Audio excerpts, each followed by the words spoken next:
kalag, imo bakero. Para ikaw makasiguro, Biblia ang basihan mo.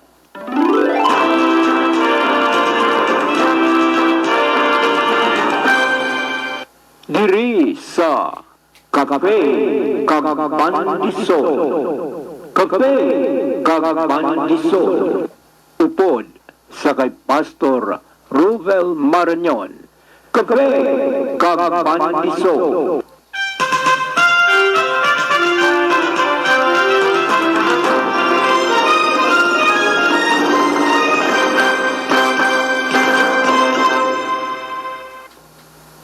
Kagkaron ang alagad sang Ginoo.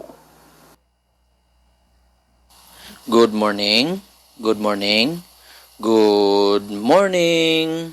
Samtang nagapangapi ka mo, kag nagakaon pandisal sa sininga kaagahon, upod nyo naman liwat si Pastor Robel Marañon nga magupod sa inyo panga faith kag magkaon pandisol. Kay ngini nga programa ginatiguluhan ka faith kag pandisol. Para ang aton nga faith mag-increase kag ang aton nga soul makakaon sang pulong sang Ginoo. Buksan tang aton Biblia sa Book of Psalm kay ang aton nga topiko subong regarding imprecatory prayer. Diri takwaon sa pangamuyo ni David sa Psalm 55 verse 15. Ginambal niya diri sa Ilonggo nga version. Siling diri, kabay pa nga gulpi lang mapatay ang akon mga kaaway.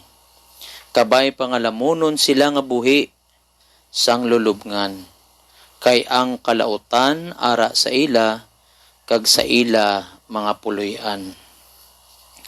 So first of all mga utod, let's define imprecatory prayer. Kay kung pamatian tang pangamuyo ni David, very direct ang iya pangamuyo nga mapatay ang iya kaaway. Dre maintindihan naton, to imprecate means to invoke evil upon or curse one's enemies. King David, the psalmist, most associated with imprecatory verses. Amo to kaginang ginbasa ta sa Psalm 55 verse 15. Kag may ara pagid na sa mga utod sa Psalm 69 verse 28.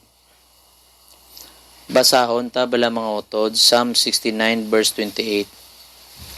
Siling dire panasa ang ila mga ngalan sa libro nga ginalistahan sang mga buhi. Hindi sila paglistaha upod sa mga matarong.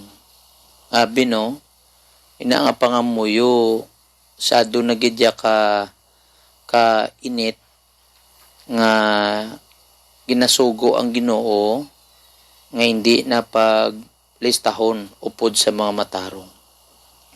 Ari pagid sa Psalm 109. Psalm 109 verse 8. Siling dire, kabay pa nga hindi magdugay ang iya kabuhi, kag ihatag na lang sa iban ang iya buluhaton. Gabi ka specific sang pangamuyo ni David. Sa 3 ka verse nga ginbasa ta, ang pangamuyo ni David nga mapatay ang iya kaaway. Ginayos ni some praise like, may their path be dark and slippery with the angel of the Lord pursuing them. Psalm 35 verse 6. Ari pagid, Psalm 58 verse 6. O God, break the teeth in their mouths. Magkalabok ka ang ilang mga unto, sila baba. Tear out the fangs of the young lions, O Lord. Ginakabig ni David ngang iyang mga kontra mga young lion. Amo ning mga verses nga David asked God to bring judgment upon his enemies. This is the example of the imprecatory prayer. Psalm chapter 7, Psalm chapter 35, Psalm chapter 55, Psalm 58, Psalm 59, Psalm 69, Psalm 109, and Psalm 139. May duwa pagid ka imprecatory sa Psalm, ang Psalm 79 kag Psalm 137. Ang isa ginsulat ni Asaph, ang isa ginsulat sang unknown psalmist. Ini nga prayer, mga utod, were written not so much to exact revenge upon one's enemies, but rather to emphasize God's abhorrence of evil. Ipakita ang sovereignty sang Diyos over all mankind and His divine protection of His chosen people. Remember, mga utod, ang Diyos nga ginpangamuyuan ni David, amo maning Diyos nga ginapangamuyuan naton. Our prayer addressed to God the Father, the God of Abraham, Isaac, and Jacob, and the God nga amay sang aton nga Diyos kag manluluwas nga si Kristo Jesus. Nga gintudloan niya kita that when we pray, say this, Our Father in heaven. Amo na diri ka pakita utod nga kung anak ka na sang Ginoo, sang pagbaton mo kay Kristo Jesus bilang Diyos mo kag manluluwas, it's guaranteed also that there is divine protection to you. Kag ini nga mga prayers were prophetic and could be seen taking place later in the New Testament in actual historical events. When David prayed for God to shatter the teeth of his enemies, likening them to young lions, pursuing him to his death. Gina-point out gid ni David nga ang Diyos holy, righteous, and just, and God will ultimately judge the wicked for the evil they do. Muna mga utod nga di kita magkadlok sa aton kaway. Kay may Diyos kita nga magadjudge sa ila sa malain nga ginahimo nila sa aton. Kagang Diyos naton kag manluluwas, gin-quote niya gid ni some of the imprecatory psalms during his earthly ministries. Sa John chapter 15 verse 25, pasahon tabla mga utod, kay diri ka pakita nga maski ang aton nga Dios kag manluluwas, gin-quote niya ni ang imprecatory prayer. John 15 verse 25. Basahon tabla mga utod. Siling dire, sa ila ginahimo nga ini natuman ang nasulat sa ila kasuguan nga nagasiling, kindumtan nila ako nga wala sing kabangdanan. So, Jesus quotes Psalms 35 verse 19 and Psalm 69 verse 4. Si Paul also mga utod nag-quote man sang imprecatory prayer in Romans 11 verse 9 to 10. Basahon tabla utod. Romans 11 verse 9 to 10. Siling dire, nagsiling man si David parte sa ila. Kabay pa nga ang ila mga punsyon magadala sa ila sang kalaglagan. Kasandaran, kag silot. Kabay pa nga mabulagan sila, kag kabay pa nga hindi pagkuhaon ang mabugat nga ila ginapasan, agod magbuluktot sila permi. Ginquote ni Apostle Paul ang Psalm 69 verse 22 to 23.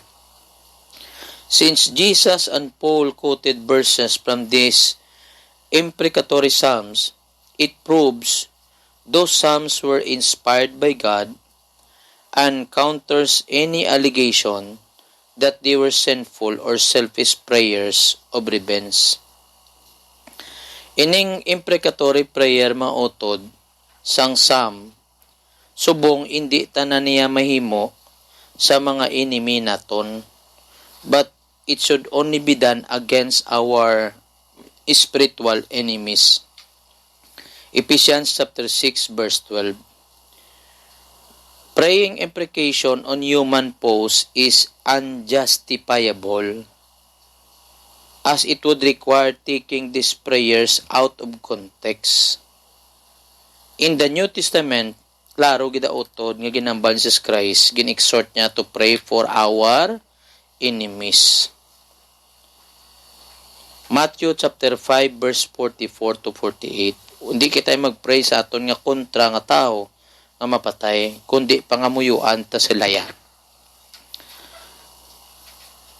Luke 6 verse 27 to 38.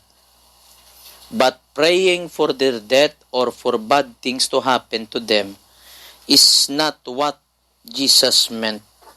Instead, ang ato ni Moonya, mga utod, we are to pray for their salvation first. Nga may tinion sila kabuhi, nga makabati sila sang pulong sang Ginoo, and the Holy Spirit will convict them, and they will receive Jesus Christ as their Lord and personal Savior. Amo ginayang ipangamuyo taya utod, inding ilayang kalaglagan o kon kamatayon. And then we need to pray that God's will to be done for their life. There is no greater blessing than a personal relationship with Jesus Christ, and that is what Jesus means by praying for and blessing those who curse us. Praying in that manner allows God to work in our own lives to soften our heart towards our enemies para may kaluoy kita sa ila, especially sa ilang eternal destiny, kag para makuha ang bitterness kag anger sa aton tagipusoon. Amo na kinanantay ang mga muyo sa aton nga kontra. Praying for God's will to be done means ga-agree kita nga ang Ginoo ginasubmit ta ng aton kaugalingon sa iyang nga divine plan. Despite not always understanding perfectly what is doing in a particular situation. And it means we have given up the idea that we know best. Kumaga ginasalig tayang tanan sa Ginoo kay siya ang mas nakabalo. Limitado yung ato niya paminsaron. Amon aga pangamuyo kita, maski sa aton kaaway. Maski hindi ta maintindihan, nga gasigi man sila gyapon away sa aton. Kag daw sa aton pamatyagan, wala may ginahimo ang Dios sa ila. Kay kita gali yang ginadevelop sang Ginoo.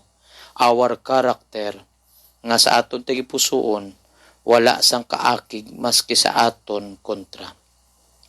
And instead are now relying on and trusting in God to work His will. Tutuod blautod, mas matamis pamatian ang imo kontra nga nagtestimony siya nga wala ka nagabalo sa iya, kay Christian ka nagali. Kag kung siya mangin Christian, maintindihan niya, kag dulot gid siya tigi pusoon, nga amo gali na mga Kristiyano. We are praying for our enemies. Amo na nga natulod man in perfect time, nga naluwas siya. If a personal wrong has truly been done to us, we seek God in prayer about it, and then leave room for God's judgment and trust Him to do what is best. That is the way to be at peace with God and all men. Diri na lang ang ka-faith kag pandisol. May the Lord add blessing upon hearing the Word of God. God bless.